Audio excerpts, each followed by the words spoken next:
Shri Venkateswara gold తాకట్టులో ఉన్న మీ బంగారాన్ని విడిపించి కొనబడును.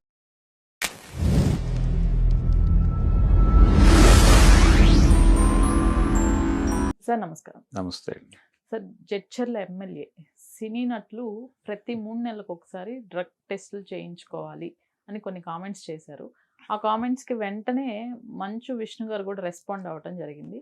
ఎందుకని అలాంటి వ్యాఖ్యలు చేయటం జరిగింది? ఆయన సినిమా వాళ్ళ గురించి మాట్లాడుతూ జనరలైజ్ చేసి ఒక స్టేట్మెంట్ ఇచ్చేశాడు. తను సారా అనేదో మాట్లాడితే దాన్ని ట్రాల్ చేశారు అనేదేదో ఒక పెయిన్ మనసులో ఉంది ఆయనకి. ఓకే, అది పట్టుకొని సినిమా వాళ్ళు సినిమా వేషాలు వేసేటప్పుడు ఈ మందు తాగి అనేక దృశ్యాల్లో కనిపిస్తున్నారు వాళ్ళు అని చిరంజీవి గారిని కూడా ప్రస్తావించాడు. అంటే ఈ మధ్య కాలంలో వచ్చినటువంటి మనశంకర్ వరప్రసాద్ గారు సినిమాలో ఆయన సీసాని విచిత్రంగా పట్టుకుని గ్లాసులో పోసుకుంటూ ఆ చెప్పిన డైలాగు మధుపానం అనే ఒక డైలాగ్, ఒక 3 లైన్ల పంచ్ డైలాగ్ ఒకటి ఉంటుంది అక్కడ. ఇలాంటివి చెప్పడం ద్వారా మీరు యూత్కి ఇస్తున్న సందేశం ఏమిటి అని మాట్లాడాడు. అలాగే పాత ఖుషీ సినిమాలో వీళ్ళు ప్యాకెట్లలో వారుణ వాహిని లాంటిది ఏదో పట్టుకొచ్చి గుడుంబ అనే పేరుతో కన్జ్యూమ్ చేస్తారు. అలీ, పవన్ కళ్యాణ్ ఇలాంటి సన్నివేశాలు సినిమాల్లో పెట్టి మీరు ఇస్తున్న సందేశం ఏమిటి అని ఇలా సినిమా వాళ్ళ మీద దాడి చేశాడు. అయితే సినిమా పాత్రలు వేరు, ఆ నటుల బయట జీవితాలు వేరు. సినిమా పాత్ర తాగినట్టు ఉంటే అతని జీవితంలో తాగుతాడని రూలేం కాదు. కాబట్టి క్యారెక్టర్ వేరు, నటుడి వ్యక్తిగత జీవితం వేరు. ఆ రెండిటికి సంబంధించినటువంటి వేరియేషన్ గమనించాల్సిన అవసరం ఆయనకు ఉంది. అంటే ఎవరు కూడా సినిమా వాళ్ళు చేసే క్యారెక్టర్ని బట్టి ఉంటుంది ఆహార్యం. ఎంజి రామచంద్రన్ లాంటి వాళ్ళు కొన్ని అలాంటి నిబంధనలు పెట్టుకునేవాళ్ళు. ఆయన అనుకునేవాడు, నేను సినిమాల్లో సిగరెట్ తాగితే అభిమానులు కూడా తాగుతారేమో అనుకుని సాధ్యమైనంత వరకు సిగరెట్టు, మందు ఇలాంటి సీన్లు లేకుండా అవాయిడ్ చేస్తూ వెళ్ళేవాడు. కానీ క్యారెక్టర్కి తప్పదు అనుకున్నప్పుడు ఆయన కూడా చేసిన సందర్భాలు ఉన్నాయి. ప్రతి ఒక్కళ్ళకి అది వర్తిస్తుంది. రామారావు గారు అనేక అలాంటి సీన్స్లో చాలా నటించాడు. ఆయన కూడా ప్రతి హీరో నటించాడు. నటించని వాడు ఎవడు లేడు. ఆ క్యారెక్టర్కి అది కావాలంటే చేస్తారు అంతే. కాబట్టి సినిమా క్యారెక్టర్లని బట్టి ఆర్టిస్టుల్ని జడ్జి చేయటం అనేది అది అసలు అర్థం లేని వ్యవహారం. ఒక రాముడు భీముడు సినిమా అప్పుడు రాముడు భీముడు తమిళ వెర్షన్ షూట్ అవుతున్నప్పుడు ఎంజీఆర్తో డివి నరసరాజు గారికి చిన్న ఇబ్బంది ఎదురైంది. అంటే అందులో రాముడు భీముడు సినిమాలో అంటే అందులో రామారావు గారు హోటల్లో టిఫిన్ చేసేసి బిల్ కట్టకుండా వెళ్ళిపోతాడు. అదే సినిమాని యాజ్ ఇట్ ఈస్గా ఎంజీఆర్తో రీమేక్ చేస్తున్నారు. రీమేక్ చేస్తున్నప్పుడు అదే షాట్లో ఎంజీఆర్ యాక్ట్ చేస్తూ ఆయనకు ఒక డౌట్ వచ్చింది. ఎంజీఆర్ బిల్లు కట్టకుండా వెళ్ళిపోతే అభిమానులు ఏమనుకుంటారో అని రైటర్ని పిలవాలి అన్నాడు ఆయన. అప్పుడు నరసరాజు గారికి కబురు చేస్తే ఆయన వెళ్ళాడు, ఏంటి ప్రాబ్లం అని. అంటే చెప్పాడు ఈయన, నేను బిల్లు కట్టకుండా పెడితే అభిమానులకు నేనేం సందేశం ఇచ్చినట్టు అవుతుంది అంటే, ఆయన ఇబ్బంది లేకుండా నేను నటించేశాడు కదా అన్నాడు ఈయన. అని ఇక్కడ ఒక లాజిక్ ఉందండి. మీరు బిల్లు కట్టలేదు, ఓకే. అంటే భీముడిగా ఉన్నటువంటి ఎంజీఆర్ బిల్లు కట్టలేదు, అక్కడ భీముడిగా ఉన్నటువంటి ఎన్టీ రామారావు గారు బిల్లు కట్టలేదు. కానీ బిల్లు కట్టింది ఎవరు? ఫైనల్గా రాముడిగా వచ్చినటువంటి రామారావే కట్టాడు అక్కడ. ఇప్పుడు కూడా ఇంకో ఎంజీఆర్ వచ్చి కడతాడు ఇక్కడ బిల్లు. కాబట్టి అభిమానులు ఏం హర్ట్ అవ్వరు. బిల్లు ఎంజీఆర్ కట్టాడు కదా, బిల్లు ఎగ్గొట్టి ఎంజీఆర్ వెళ్ళాడు కానీ ఇంకొక ఎంజీఆర్ కట్టాడు. కాబట్టి మీరేమి ఇబ్బంది పడాల్సిన అవసరం లేదని చెప్పాడు ఆయన. అయినప్పటికీ ఈయన కన్విన్స్ కాకుండా డైరెక్టర్ చాణక్య గారిని పిలిచి, నేను ఒక మాట అనుకుంటానండి బయటికి వెళ్ళాక, అంటే బిల్ కట్టకుండా వెళ్ళిపోతాను. బయటికి వెళ్ళాక ఒక చిన్న డైలాగ్ నాలో నేను అనుకుంటా, అది షూట్ చేయండి అన్నట్టు ఆయన. ఏమిటి అంటే, ఈ రోజున నా ఆర్థిక పరిస్థితి బాగాలేదు కాబట్టి ఈ హోటల్లో బిల్లు కట్టలేకపోయాను, రేపు నేను డబ్బులు సంపాదించాక ఈ డప్పు తీర్చాలి అని అనుకుంటా, అది షూట్ చేసి వాడండి అని. సరే కానివ్వండి అన్నారు. అలా తెలుగులో ఉండదు అది. తెలుగులో రామారావు గారు అలా బిల్లు ఎగ్గొట్టి వెళ్ళిపోతాడు ఆయన. ఆయన కన్విన్స్ అయ్యాడు. అంటే మనం ఎగ్గొట్టిన బిల్లు మనమే కడుతున్నాం కదా అనే దాంతో ఆర్గ్యుమెంట్తో ఆయన ఓకే. కానీ ఆయన పట్టుకున్నాడు. అలాంటి కొన్ని ఉండేవి. కొంతమంది హీరోలు ఇలాంటి ఏరియాల్లో పర్టికులర్గా ఉండేవాళ్ళు. ఓకే. కానీ తర్వాత ఇప్పుడు చేస్తున్నటువంటి ఆర్టిస్టులు అంత పర్టికులర్గా అభిమానులకు ఏం సందేశం ఇస్తున్నాం అనే దానికంటే కూడా అభిమానుల్ని ఎంటర్టైన్ చేయటం అనే దాని మీద ఎక్కువ కేంద్రీకరణ. అందుకని వీళ్ళు క్యారెక్టర్ని చూస్తారు తప్ప తన వ్యక్తిగత క్యారెక్టర్ అందులోకి రాదు. ఒక నటుడు సినిమాల్లో తరచూ ఒక తరహా సన్నివేశాల్లో నటిస్తున్నాడంటే అతని జీవితంలో కూడా అదే చేస్తాడని అర్థం చేసుకోవడం తప్పు. దీన్ని అర్థం చేసుకోకుండా ఎమ్మెల్యే గారు అక్కడి నుంచి మొదలుపెట్టాడు సినిమా వాళ్ళ మీద దాడి. మొదలుపెట్టి తెల్లారు లేస్తే ఫిలిం నగర్లో డ్రగ్స్ అని కలకలం రేగుతుంది కాబట్టి ప్రతి నటుడు, సినిమా పరిశ్రమలో ఉన్న ప్రతి వ్యక్తి, ప్రతి టెక్నీషియన్ 3 నెలలకు ఒకసారి డ్రగ్ టెస్ట్ చేయించుకోవాలి అని అన్నాడు. అక్కడ ఎండ్ చేశాడు దాన్ని. దీనికి మంచు విష్ణు గారు రియాక్ట్ అయ్యాడు. రియాక్ట్ అయ్యి మేము 3 నెలలకు ఒకసారి డ్రగ్ టెస్ట్ చేయించుకోవటం అనే విషయం పక్కన పెడితే మీరు నామినేషన్లు వేసేటప్పుడు డ్రగ్ టెస్ట్ చేయించుకుంటున్నారా అన్నాడు. అది కొంచెం మంట రాజేసింది. కానీ నిజానికి ఆయన తక్కువే మాట్లాడాడు. మనకి సమాజంలో డ్రగ్స్ కన్జ్యూమ్ చేసేటువంటి సొసైటీ లేకపోతే కమ్యూనిటీ అనండి, ఏదైనా అనండి, సినిమా పరిశ్రమ వాళ్ళు డ్రగ్స్ కన్జ్యూమ్ చేస్తారు అనేది ఒక నేరేటివ్గా స్థిరపరిచే ప్రయత్నం జరుగుతోంది.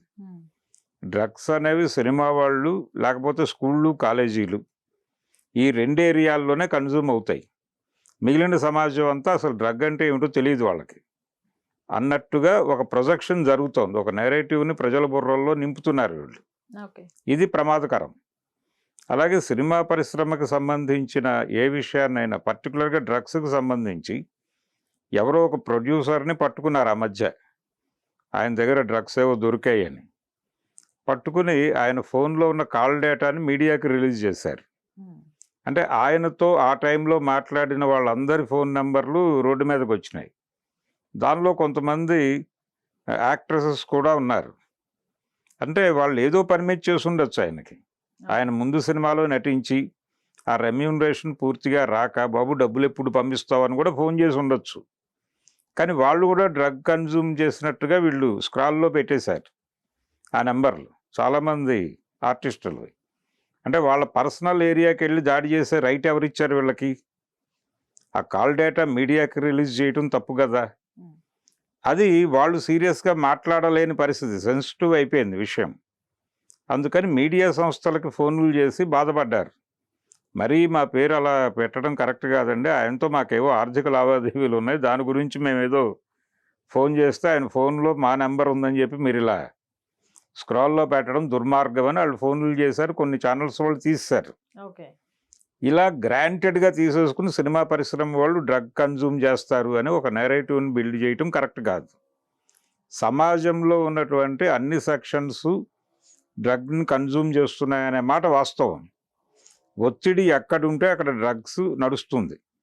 మొన్న ఈ మధ్యకాలంలో రేవ్ పార్టీలను జరుగుతున్నాయి. అక్కడ కేవలం సినిమా వాళ్ళు మాత్రమే ఉండటం లేదు, సినిమా కమ్యూనిటీ వాళ్ళు మాత్రమే ఉండటం లేదు, అందరూ ఉంటున్నారు. పొలిటీషియన్స్ కూడా ఉంటున్నారు. చాలా అంటే రాడిసన్ పబ్ లాంటి చోట్ల దాడులు జరిగినప్పుడు 200 మంది దొరికారు అక్కడ.